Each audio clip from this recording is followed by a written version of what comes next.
Hello दोस्तों, आज के इस वीडियो में हम बात करेंगे मोबाइल के एंड्रॉयड चार्जिंग सर्किट डायग्राम के बारे में। एंड्रॉयड मोबाइल का चार्जिंग सर्किट डायग्राम दोस्तों किस तरीके से काम करता है और उसी के बेस पे आप किसी भी फ़ोन को रिपेयरिंग कर सकते हैं। जैसे MI, वीवो, ओप्पो, सैमसंग, जितना भी फ़ोन होगा उस सेम मेथड पे काम करता है दोस्तों। तो चलिए इस वीडियो को ध्यान से समझिएगा और मैं आपको एक step by step circuit diagram के थ्रू समझाने वाला हूँ। हेलो दोस्तों, मेरा नाम कमलेश है और स्वागत है आप सभी का हमारे यूट्यूब चैनल पे। दोस्तों सबसे पहले अगर हम बात करें तो हमारे फ़ोन में एक चार्जिंग जैक होता है, जहाँ से हमको 5 वोल्ट की इनपुट सप्लाई देते हैं फ़ोन को चार्ज होने के लिए। चार्जिंग जैक के बाद दोस्तों जो हमारा आएगा वो हमारा OBP IC होगी। इसके बाद दोस्तों चार्जिंग IC होगी, चार्जिंग कंट्रोल IC। इसके बाद दोस्तों हमारी मेन चार्जिंग IC आएगी और इसके बाद हमारा CPU होगा जो कि कंट्रोल करेगा पूरे फ़ोन को। इसके बाद दोस्तों जो चार्जिंग हम देंगे 5 वोल्ट की इनपुट सप्लाई वो हमारे बैटरी कनेक्टर तक आएगी, जिससे हमारा फ़ोन चार्ज होगा। और फिर आखिरी में हमारा डिस्प्ले पे शो होगा कि हमको फ़ोन में हमारा चार्जिंग कनेक्ट हुआ कि नहीं हुआ, इंटीग्रेट करेगा। तो एक चार्जिंग सर्किट को वर्क करने के लिए इतने सारे कंपोनेंट की रिक्वायरमेंट होती है।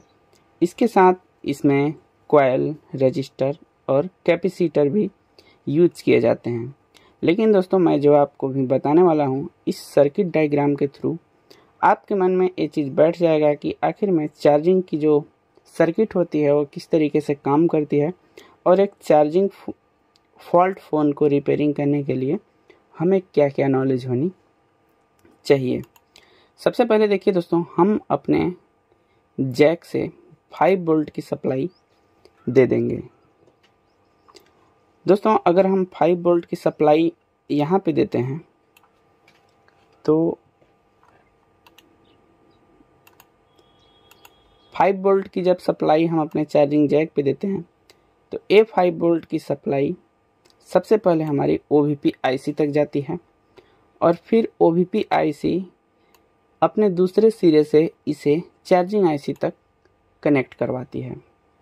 इसके बाद दोस्तों ये चार्जिंग IC वोल्टेज को रेगुलेट करके उसे हमारे बैटरी कनेक्टर तक भेज देती है। ये तो हो गया एक आसान प्रोसेस जो कि एक चार्जिंग IC करती है।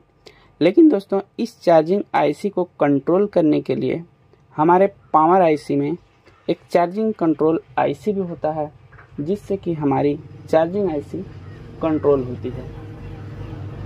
इसके बाद दोस्तों यहाँ से जब भी हम कनेक्ट करते हैं तो यहाँ से सिग्नल जनरेट होता है पावर IC के चार्जिंग कंट्रोल सर्किट से, क्योंकि ये आपस में ही कंट्रोल करता है। जब भी आप चार्ज में लगाते हैं तो ये सिग्नल देता है पावर IC में लगाया गया जो सेक्शन इसका अलग से होता है, चार्जिंग कंट्रोल PMI IC।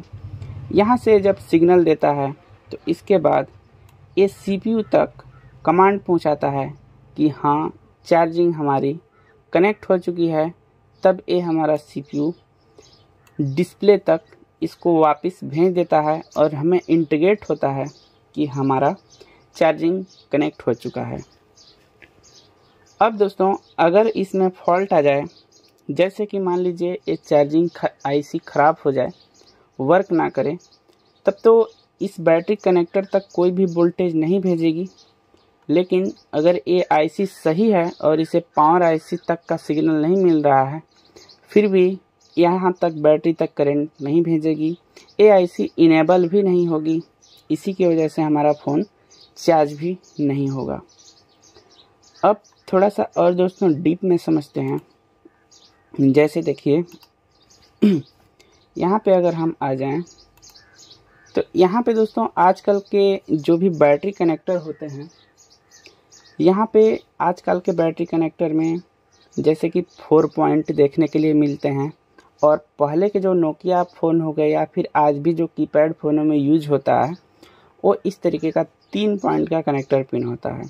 तो अगर हम 4 पिन वाले का बात करें तो इसमें 4 पॉइंट होता है। पहला प्लस, दूसरा आईडी की पिन, तीसरा टीएच यानी थर्मल की पिन और चौथा हमारा निगेटिव पिन होता है। सेम इसमें भी होता है दोस्तों, प्लस का पिन होता है, बीएसआई होता है और निगेटिव का पिन होता है।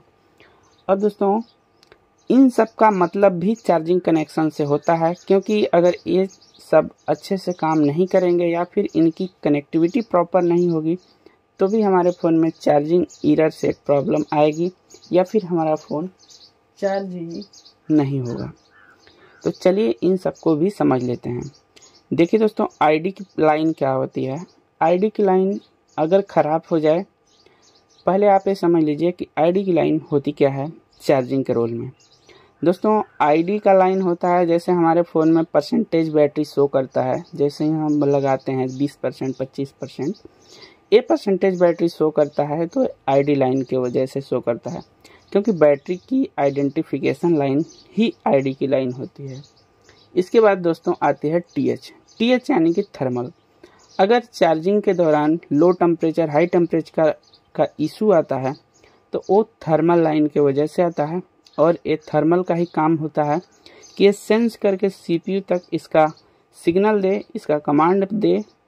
तो इसी के वजह से, इसी तरीके से सीपीयू हमारा डिस्प्ले तक इसकी हमारी प्रॉब्लम की नोटिफिकेशन देता है कि इस फ़ोन में हाई टेम्परेचर लो टेम्परेचर की इशू हो गया। और सेम ही ऐसे अगर आईडी की पिन भी ख़राब हो जाए या फिर इसकी कनेक्टिविटी सीपीयू तक ना पहुँचे तो हमारे फ़ोन में बैटरी का परसेंटेज या तो 50% रहेगा, या तो 100%, या फिर 0%।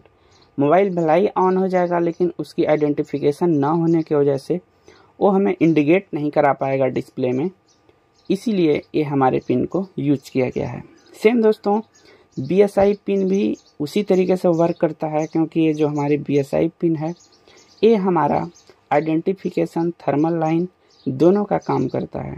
अगर ये बीएसआई पिन ख़राब हो जाए या फिर इसकी सप्लाई सीपीयू से टूट जाए तो हमारे फ़ोन में नॉट चार्जिंग एरर का इशू आता है। जैसे आपने देखे होंगे कि नोकिया के कई सारे फ़ोनों में नॉट चार्जिंग का इशू आता है, तो इसी बीएसआई पिन की वजह से आता है दोस्तों। इस बीएसआई पिन के साथ अगर आप 10 ओम्स का रजिस्टर लगा के ग्राउंड कर देंगे तो हमारी प्रॉब्लम सॉल्व हो जाती है नोकिया के फ़ोन में। अब चलिए हम समझते हैं आगे। ये देखिए दोस्तों, जैसा कि मैंने बताया आपसे कि ये हमारी चार्जिंग का सर्किट डायग्राम इस तरीके से काम करता है। लेकिन अगर यहाँ पे टीएच की लाइन है और आईडी की लाइन है, जैसे आप समझ सकते हैं बैटरी कनेक्टर पे वोल्टेज आने के लिए टीएच, और सेम चीज़ अगर हम बात करें यहाँ पे तो यहाँ पे हम कर देते हैं आईडी। बाकी प्लस और माइनस की पिन को तो आप समझ ही गए हैं, क्योंकि उसका काम बहुत ही आसानी से आपको समझ में आ जाता है। दोस्तों अगर चार्जिंग की कनेक्टिविटी इस तरीके से सही है तब तो हमारा फ़ोन चार्ज होगा, लेकिन अगर टीएच की लाइन और थर्मल की लाइन में भी इशू आए तो भी हमारा फ़ोन नॉट चार्जिंग या फिर चार्जिंग एरर का इशू देता है हमारे डिस्प्ले पे। ये दोस्तों ये जो हमारी आईडी की पिन होती है, आईडी की पिन हमारी चार्जिंग आईसी से लेके सीपीयू तक कनेक्टिविटी करता है, और सेम हमारी थर्मल की लाइन भी कुछ रजिस्टर और कंपोनेंट से होते हुए सीपीयू तक कनेक्शन होता है। अगर इन दोनों का कनेक्शन आपस में टूट जाए या फिर ब्रेक हो जाए तो इनके बीच में रजिस्टर लगा हुआ होता है, आपको रजिस्टर फाइंड आउट करना पड़ेगा। तो उस तरीके से आप रजिस्टर को फाइंड करके जम्पर के थ्रू भी इसकी प्रॉब्लम को सॉल्व कर सकते हैं। तो हमारी लो टेम्परेचर हाई टेम्परेचर और जो हमारी आईडी की पिन है वो भी हमारी सही हो जाएगी, हमारी चार्जिंग एरर भी का भी प्रॉब्लम सॉल्व हो जाएगा। अब दोस्तों ये जो हमारी चार्जिंग आईसी है, ये चार्जिंग आईसी आपको समझना पड़ेगा, क्योंकि ये चार्जिंग आईसी दो काम करती है। आजकल के फ़ोन में आप इसे समझ सकते हैं कि ये मोबाइल का बेस है, क्योंकि जब चार्जिंग आईसी इनेबल होगी तो वही हमारे सारे के सारे फ़ोन में वीपीएच, वीबस या फिर वीवैट की सप्लाई वही पहुंचाती है।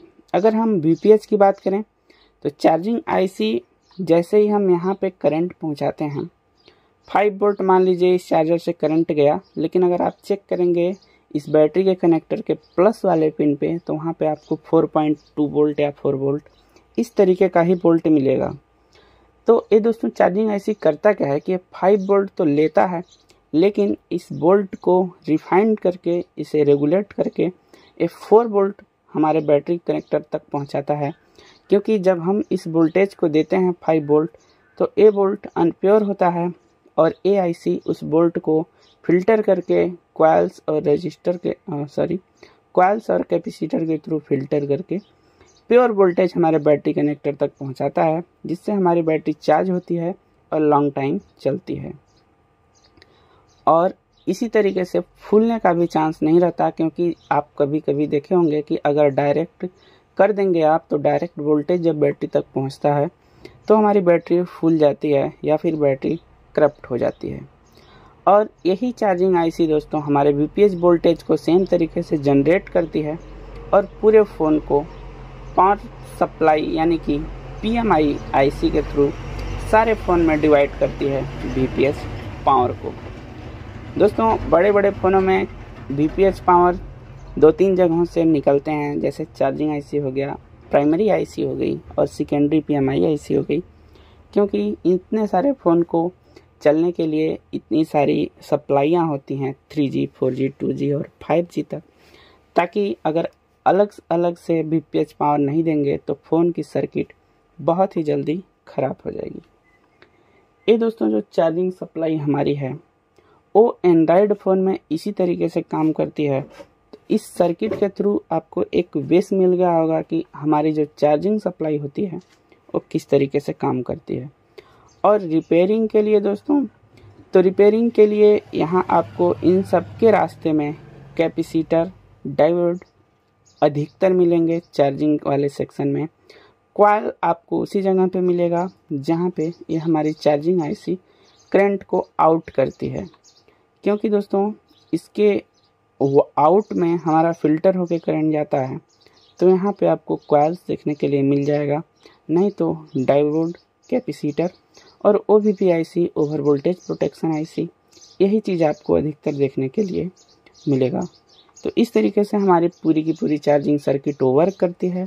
तो आई होप दोस्तों कि इस वीडियो से आपको कुछ नया सीखने के लिए मिला होगा। तो मिलते हैं किसी नेक्स्ट वीडियो में, तब तक के लिए गुड बाय, जय हिंद।